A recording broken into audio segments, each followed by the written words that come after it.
All the time you hear the same old tropes about living in Asia. Live like a king for $500 per month. Everyone's poor, but they're so happy. Everyone here just loves foreigners and will be blessed by your presence. Today we're going to break down the biggest lies you hear about Asia and what it's actually like living here. So lie number one, the most persistent myth you see online is that it's just dirt cheap everywhere. You can live wherever you want, live like a king, for less than $500 per month. If you believe that still, I'm about to break your heart, because all the thumbnails you see on YouTube of the guy sipping coconuts on the beach in Bali for less than $500 a month that's all BS. The people who say they're living for under that, really the places are incredibly basic. You wouldn't put your worst enemy living in these places. We're talking cardboard walls, a broken fan, and your neighbor is a pack of rats. I'm sure maybe 20 years ago there were places that you could go and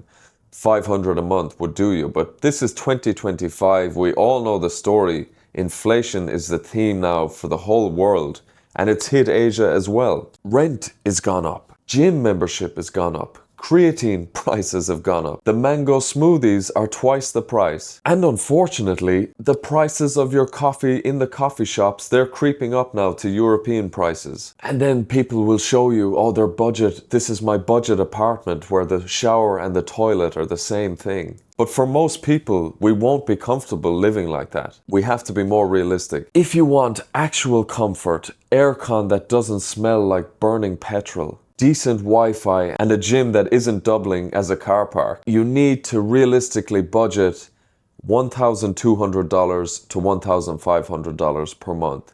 Some will do it for less, some will obviously do it for more, but that's the sweet spot at the moment. Now don't get me wrong, I'm not complaining. That's still incredible value compared to Dublin City, Melbourne, Los Angeles, wherever you are. But it's not the cartoonish version that influencers are trying to paint. The price to quality ratio in Asia is incredible. It's the best place to live right now for the price that you pay, but don't expect to be living inside a palace unless you're Elon Musk. Okay, the next lie. I've heard this one a few times and it gets under my skin. The people here are poor, but they're so happy. This is the classic BBC documentary storyline. You see the shot, you know the shot. The kid is kicking a can in the street, playing with the can, playing football. Soft music is in the background and the narrator says, they have nothing, yet they are happy. It's totally condescending. Now don't get me wrong, there is, of course, poverty here, like there is everywhere in the world, and sometimes it's very extreme. But to say that it's poor or third world is really an injustice. You would be surprised at the amount of money that's thrown around here. We like to think we're from the developed, the rich part of the world. I've never seen anything like this. Insane money, things that we would consider extravagant, like just normal people driving Maybachs. The owner of a boutique hotel had the Maybach parked outside in Vietnam, and that's their daily driver. You'd be surprised when the locals go out for a night out, they spend way more than we would really consider. Ironically, the foreigners are the frugal ones. We're the ones that are complaining over a 20-cent increase of the iced coffee. The truth is, Asia's middle and upper class are exploding. There's real money being made here. And it's not just from tourism like everyone thinks. Locals are building businesses. There's all startups, startup incubators, investing, innovating, all those cool words that we say. It's all happening here. And the happiness part isn't because they're poor, like this storyline tries to suggest. It's a part of the culture. There's a much more community feeling and community spirit in Asia compared to what we're used to. People seem more grounded, and it just comes from the culture. That's the way it is. It's definitely not because they have nothing. People love to throw that around, but happiness isn't a consolation prize for being broke. There's an old saying, there's no nobility in poverty. I don't know who said that. Maybe I made it up. But in Asia, there's just a different outlook on life. And really, I think it's why I love it so much and why people come here, as well as the mango smoothies. Okay, the next lie is a funny one. The trope is that locals automatically all love foreigners. And this is a real oversimplification. Nice, I said it. But the reality is, if you take your rose-colored glasses off, it's like anywhere else. Some do like foreigners. Some locals absolutely do not like foreigners, and most people, like all of us, don't really give a damn either way. Which is great because everyone leaves you alone, and that's why I like it. The truth is, in Asia, like everywhere in the world, people want to be respected and they respond to you if you're respectful. Not just because you're a foreigner. If you're anyway humble, you make an effort, even throw a few phrases of the local language, then people will really open up to you. It takes a bit of time, but you're definitely not a demigod just because you've rocked in from the Western world. But if you show up acting arrogant or entitled, if you start barking orders at waiters or arguing over 50 cents with taxi drivers, people might be polite to your face, but really you'll never scratch the surface and they'll never really let you in. Really, Asia, why it's so good is it runs on respect and social cohesion. Saving face is big. No one wants to be embarrassed in public. No one wants to embarrass you in public.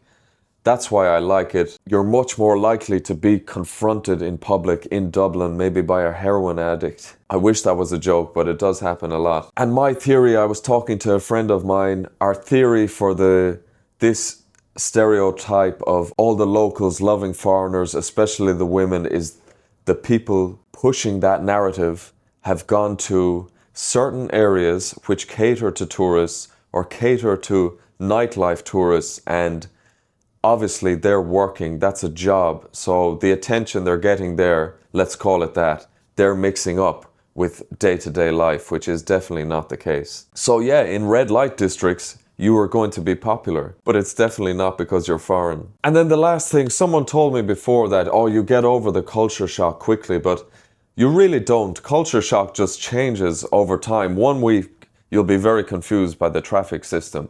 The next week, it'll be something else. You start to just accept the way things are, but the one thing you should know about Asia, which is definitely different to Europe, especially if you're from Germany, hello to my friend from Germany, in Asia, rules are more like guidelines, and that's the pirate's code. Rules are not strictly enforced. They can change on a whim.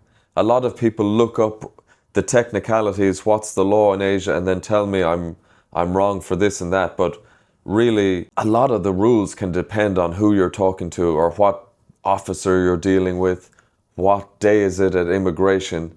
So if you're coming here, you haven't been here before, definitely get ready for that. Things won't work the way you think it's supposed to work. But really, that's part of the charm. It never gets boring. There's always something hilarious going on. So yeah, what's happening here? Well, nowhere is perfect. There's no perfect country, no perfect continent. But really, I believe in the future of Asia.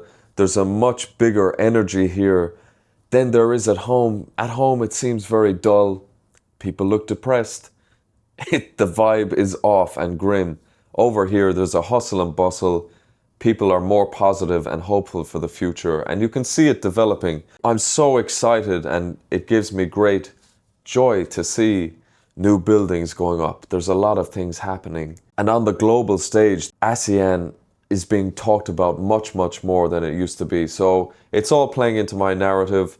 I really believe in the future here, and I'm very hopeful for it. I'm glad to be here. The old version we had of Asia, cheap, chaotic, exotic, it really doesn't exist anymore. That's outdated, and the future is here already.